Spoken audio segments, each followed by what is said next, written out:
हमारे YouTube channel में आपका स्वागत है। आज हम बात करेंगे संविधान के 1500 एमसीक्यूज की। ये जो 1500 एमसीक्यूज हैं ये बहुत ही इंपॉर्टेंट है, जो कई बार कॉम्पिटिटिव एग्जाम में पूछे जा चुके हैं। और साथ ही साथ हमने कई सारे ऐसे क्वेश्चंस को भी इंक्लूड किया है जिनके आने की बहुत ज़्यादा संभावना है। ये 1500 क्वेश्चंस हम 15 पार्ट में कंप्लीट करेंगे। पहले पार्ट में 100 क्वेश्चन की बात करेंगे, जिसको 10 मिनट में कंप्लीट करने की बात करेंगे, कंप्लीट करेंगे। मैं आपको बता दूं कि यदि आप ये क्वेश्चंस कंप्लीट करते हैं तो आपको एक बहुत ही कॉन्फिडेंस आ जाएगा और कम समय में भी आप तैयारी कर सकते हैं। और साथ ही साथ यदि किसी ने संविधान पढ़ा है तो वो रिवीजन करने के लिए उनके लिए ये बहुत ही अच्छे सिद्ध होंगे। चलिए हम बात करते हैं पहले क्वेश्चन की कि भारतीय संविधान किस न्यायालय में तदर्थ न्यायाधीश की नियुक्ति की व्यवस्था करता है। तो ये सर्वोच्च न्यायालय में। संविधान का अनुच्छेद 249 किसी शक्ति से संबंधित है, तो ये राज्यसभा की शक्ति से संबंधित है। संसद की लोक लेखा समिति के अध्यक्ष का नाम कौन निर्देशित करता है, तो ये लोकसभा अध्यक्ष करते हैं। संविधान का कौन सा अनुच्छेद भारत के राष्ट्रपति के महाभियोग के बारे में बताता है, तो ये अनुच्छेद 61 में। केंद्र एवं भारत के राज्य के बीच शक्ति का वितरण संबंधी 3 सूचियां कौन सी हैं, तो ये संघ सूची, राज्य सूची और समवर्ती सूची हैं। संघ सूची में केंद्र सरकार नियम बनाती है, राज्य सूची में राज्य सरकार और समवर्ती सूची में केंद्र और राज्य सरकारें दोनों मिलकर के नियम बनाती हैं। अगला क्वेश्चन कि भारतीय संविधान के अनुसार कौन युद्ध की घोषणा करने अथवा शांति की स्थापना करने के लिए वैधानिक रूप से सक्षम है, तो ये राष्ट्रपति होते हैं। तारकुंडे समिति और गोस्वामी समिति का संबंध भारतीय राज्य व्यवस्था के किस पहलू से है, तो चुनाव व्यवस्था में अमूल सुधार से संबंधित है। किस मामले में सर्वोच्च न्यायालय ने संविधान द्वारा प्रदत्त मौलिक अधिकारों में संशोधन करने के लिए संविधान सभा बुलाए जाने का सुझाव दिया, तो ये गोलकनाथ का मामला जो 1967 का था। अगला क्वेश्चन की महिलाओं को पंचायतों में आरक्षण भारतीय संविधान में जिस संशोधन के द्वारा प्राप्त हुआ है वो 73वां संविधान संशोधन था जो 1992 में हुआ था। किस राज्य के राज्यपाल को अनुसूचित जनजातियों के संदर्भ में विशेष शक्तियां प्रदान की गई हैं, तो ये अरुणाचल प्रदेश के राज्यपाल को। हमारी राष्ट्रीय एकता को भंग करने के लिए फूट डालो और शासन करो की नीति किसने अपनाई थी, तो ये ब्रिटिश शासकों ने। किस संविधान संशोधन में उच्च न्यायालय के न्यायाधीशों की आयु 60 वर्ष से बढ़ाकर 62 कर दी गई, तो ये 15वां संविधान संशोधन था जो 1961 में हुआ था। भारत के किस राष्ट्रपति का चुनाव आम सहमति से हुआ, तो नीलम संजीव रेड्डी का। कोई केंद्रीय मंत्री कब लोकसभा में मतदान का अधिकार नहीं होता है, तो जब वह लोकसभा का सदस्य नहीं होता। यदि किसी को मंत्री बना दिया गया है लेकिन उसने सांसद का चुनाव नहीं लड़ा है तो उसे लोकसभा में मत देने का अधिकार नहीं होता है। मंत्री बनाया जा सकता है यदि आप सांसद नहीं है तो भी। चलिए आगे बात करते हैं कि संविधान के अनुसार केंद्रीय मंत्रिपरिषद में अधिकतम कितने सदस्य हो सकते हैं, तो संविधान में इस संबंध में कोई सीमा उल्लेखित नहीं की गई है। केंद्र सरकार के मंत्री व्यवहारिक एवं संवैधानिक रूप से किसके प्रसाद पर्यंत अपना पद ग्रहण करते हैं, तो राष्ट्रपति के द्वारा, लेकिन प्रधानमंत्री की सलाह पर करते हैं। प्रदेश सरकार के मंत्री व्यवहारिक एवं संवैधानिक रूप से किसके प्रसाद पर्यंत अपना पद ग्रहण करते हैं, तो ये राज्यपाल के समक्ष। संविधान के अंतर्गत मूल अधिकारों का लागू करवाने की जिम्मेदारी किसकी है, तो सर्वोच्च न्यायालय एवं उच्च न्यायालयों की। मूल अधिकारों के उल्लंघन की स्थिति में किस अनुच्छेद के अंतर्गत व्यक्ति सीधे सर्वोच्च न्यायालय में आवेदन कर सकता है, तो यह अनुच्छेद 32 के अंतर्गत, जिसमें बताया गया है संविधानिक उपचारों के बारे में। जो अनुच्छेद 32 है इसको डॉक्टर भीमराव अम्बेडकर ने संविधान की आत्मा भी कहा है। नागरिकों को मूल कर्तव्य संविधान में कहाँ दिए गए हैं, तो ये संविधान के 4A में दिए गए हैं। 4A जो है, किस रिट का शाब्दिक अर्थ व्हाट इज योर ऑथोरिटी है, तो क्वो वारंटू का। भारत की नीति निर्देशक सिद्धांतों के अंतर्गत किस आयु तक के बच्चों को निःशुल्क शिक्षा का अनिवार्य कर दी गई है, तो ये 14 वर्ष तक के बच्चों के लिए, 6 से 14 वर्ष तक के बच्चों के लिए जो शिक्षा का अधिकार है वो राज्य के नीति निर्देशक तत्वों में बताया गया है, जो राज्य की जिम्मेदारी होगी। भारत के वह राष्ट्रपति जो पूर्व में लोकसभा के अध्यक्ष चुने जा चुके हैं, तो नीलम संजीव रेड्डी ही हैं वो। लोकसभा एवं राज्यसभा के संयुक्त अधिवेशन के विषय में प्रावधान संविधान के किस अनुच्छेद में किया गया, तो अनुच्छेद 108 में। लोकसभा और राज्यसभा का जो संयुक्त अधिवेशन है उसके बारे में 108 में बताया गया, अनुच्छेद 108 में, जैसे राष्ट्रपति बुलाता है। अब तक कितने विधेयक संयुक्त बैठक राज्यसभा एवं लोकसभा के द्वारा संयुक्त रूप से पारित किए गए हैं, तो ये 3 विधेयक थे। पहला दहेज निषेध विधेयक 1961 का, जो बैंककारी सेवा आयोग विधेयक था 1978 का, और आतंकवादी विरोधी विधेयक जो 2002 का है, जिसे पोटा बोलते हैं, ये थे 1961, 1978 और 2002 में। समानता का अधिकार भारतीय संविधान के किस 5 अनुच्छेदों में है, तो ये अनुच्छेद 14 से लेकर 18 तक है। लोकसभा का कार्यकाल किस परिस्थिति में एक बार में कितने समय तक के लिए बढ़ाया जा सकता है, तो आपातकाल की घोषणा के दौरान एक बार में ये 1 वर्ष तक के लिए। राज्य की नीति निर्देशक सिद्धांतों में से किस अनुच्छेद का संबंध अंतरराष्ट्रीय शांति और सुरक्षा के संवर्धन से है? तो अनुच्छेद 51 का। सॉरी। किस एक अधिकार को डॉक्टर भीमराव अम्बेडकर ने संविधान की आत्मा कहा है? तो संवैधानिक उपचारों के अधिकार को। कौन सा प्राधिकरण भारत की समेकित निधि में राज्यों के राजस्व सहायता अनुदान देने के सिद्धांतों की अनुशंसा करता है? तो ये वित्त आयोग। भारत की पंचवर्षीय योजना अंतिम रूप से अनुमोदित की जाती है तो राष्ट्रीय विकास परिषद के द्वारा।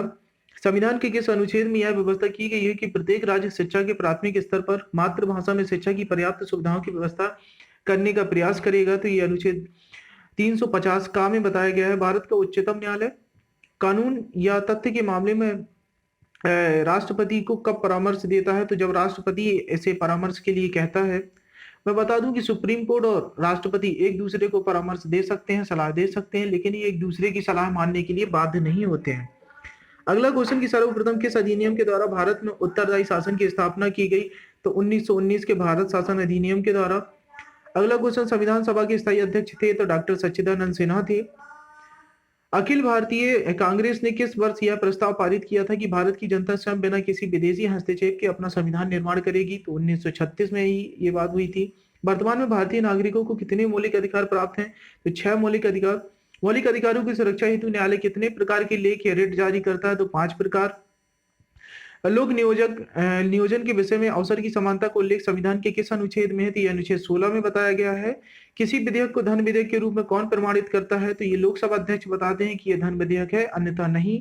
सर्वप्रथम पंचायती राज व्यवस्था का उद्घाटन पंडित जवाहरलाल नेहरू ने 2 अक्टूबर 1959 को किस स्थान पर किया था? तो ये नागौर में किया था, जो राजस्थान में है। योजना आयोग के उपाध्यक्ष को भारत सरकार के सरकारी वरीयता क्रम में किसके समकक्ष दर्जा दिया गया है? तो ये कैबिनेट मंत्री के समकक्ष ही माने जाते हैं। किस प्रधानमंत्री के कार्यकाल में दल बदल विरोधी विधेयक पास हुआ था? तो राजीव गांधी के कार्यकाल में। संविधान के किस अनुच्छेद में न्यायपालिका के को कार्यपालिका से पृथककरण की बात की गई है? तो अनुच्छेद 50 में बताया गया है कि न्यायपालिका और कार्यपालिका 2 पृथक संस्थाएं हैं या अलग अलग हैं। उच्चतम न्यायालय की पहली महिला न्यायाधीश कौन थी? तो फातिमा बीबी थी। किसी भी राज्य में अनुच्छेद 356 के अंतर्गत राष्ट्रपति शासन कितनी अवधि तक लगाया जा सकता है? तो अधिकतम 3 वर्ष तक। अवित्तीय विधेयकों को राज्यसभा कितने समय तक रोक सकता है? तो 6 माह तक। राज्यसभा के सदस्यों का चुनाव होता है तो प्रत्येक राज्य के प्रतिनिधियों का निर्वाचन उस राज्य के विधानसभा के निर्वाचित सदस्यों द्वारा होता है। मतलब विधानसभा के जो सदस्य होते हैं विधायकों के द्वारा होता है। राज्यसभा के सदस्यों का चुनाव। लोकसभा का सदस्य अपना त्यागपत्र किसको देता है? तो ये लोकसभा अध्यक्ष को। किस संविधान संशोधन द्वारा भारत के संविधान में समाजवादी और धर्मनिरपेक्ष शब्द जोड़े गए? तो ये 42वां संविधान संशोधन 1976 के द्वारा जोड़े गए। 42वें संविधान संशोधन को मिनी कॉन्स्टिट्यूशन भी बोलते हैं। संविधान के अनुच्छेद 360 में किसका प्रावधान है? तो वित्तीय अपराध का। संविधान के किस अंग में लोक कल्याणकारी राज्य की अवधारणा निहित है? तो राज्य के निर्देशक तत्वों में।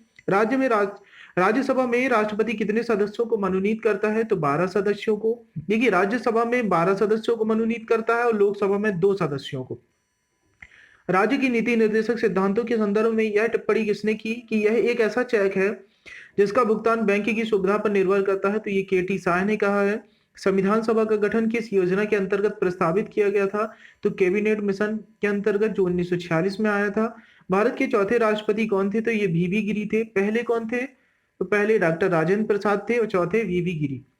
पंचायती राज व्यवस्था का उद्घाटन पंडित जवाहरलाल नेहरू द्वारा 2 अक्टूबर 1959 में किस स्थान पर किया गया? तो ये नागौर राजस्थान में। भारतीय संविधान के किस अनुच्छेद में किसी भी रूप में अस्पृश्यता निषेध का प्रावधान है? मतलब छुआछूत विरोधी नियम कानून के बारे में बताया गया है। तो ये अनुच्छेद 17 में बताया गया है, जिसके संबंध में ST/SC एक्ट भी बना हुआ है। अगला क्वेश्चन कि यदि भारत का राष्ट्रपति त्यागपत्र करना चाहता है तो वह अपना त्यागपत्र किसको देगा? तो ये उपराष्ट्रपति को देगा और उपराष्ट्रपति राष्ट्रपति को। ये दोनों आपस में एक दूसरे को अपना त्यागपत्र देते हैं यदि देना चाहें।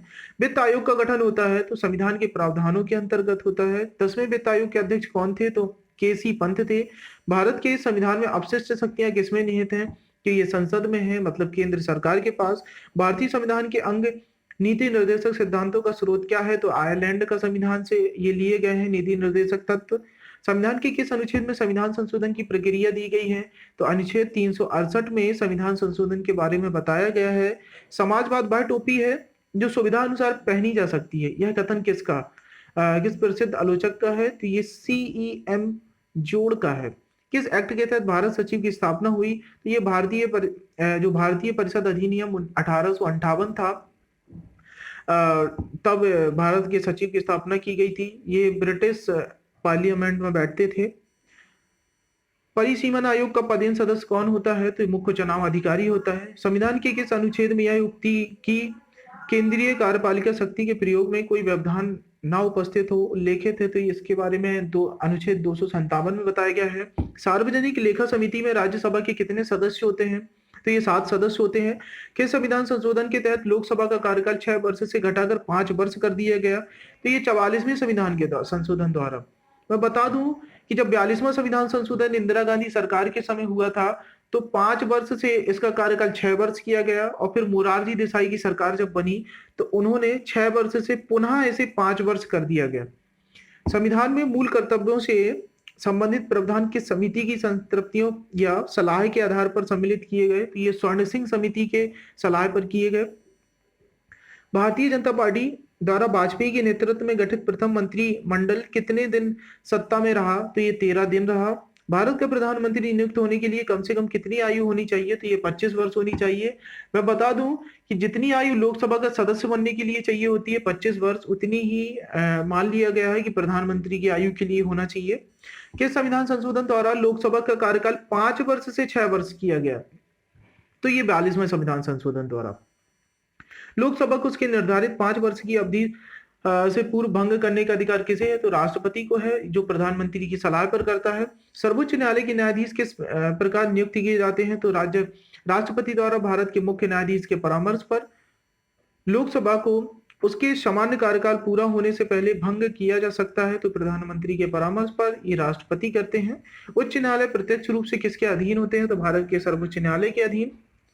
भारत का संविधान शेष शक्तियां भारत के संविधान की जो शेष शक्तियां हैं वो किसे प्रदान है, या मतलब अपशिष्ट शक्तियां ही कहलाती हैं। ये संघीय सरकार मतलब केंद्र सरकार को प्राप्त है। किस संवैधानिक संशोधन द्वारा नगरपालिका को संवैधानिक दर्जा प्रदान किया गया? तो 74वां संविधान संशोधन द्वारा। भारत के संविधान में संशोधन प्रस्ताव कौन प्रस्तुत करता है? तो केवल संसद से मतलब है लोकसभा में होगा या राज्यसभा में। भारत सरकार के प्रमुख कानूनी सलाहकार के रूप में कौन कार्य करता है? तो भारत के महान्यायवादी, जिसे अटॉर्नी जनरल ऑफ इंडिया कहते हैं, ये कानूनी सलाहकार होते हैं सरकार के। नियंत्रक एवं महालेखा परीक्षक संसद की किस समिति से घनिष्ठ रूप से संबंधित होते हैं? तो ये लोक लेखा समिति से संबंधित होते हैं। चलिए, हम 100 क्वेश्चन कंप्लीट कर चुके हैं। ये हमारा पहला पार्ट कंप्लीट हो चुका है। अब हम दूसरे पार्ट की बात कल करेंगे। अगर आपको वीडियो अच्छा लगा हो तो इसे लाइक करिए, सब्सक्राइब करिए और बेल आइकन को प्रेस करिए, ताकि आपको कंटिन्यू ये एमसीक्यूज मिलते रहें, ताकि आपके पेपर की तैयारी होती रहे।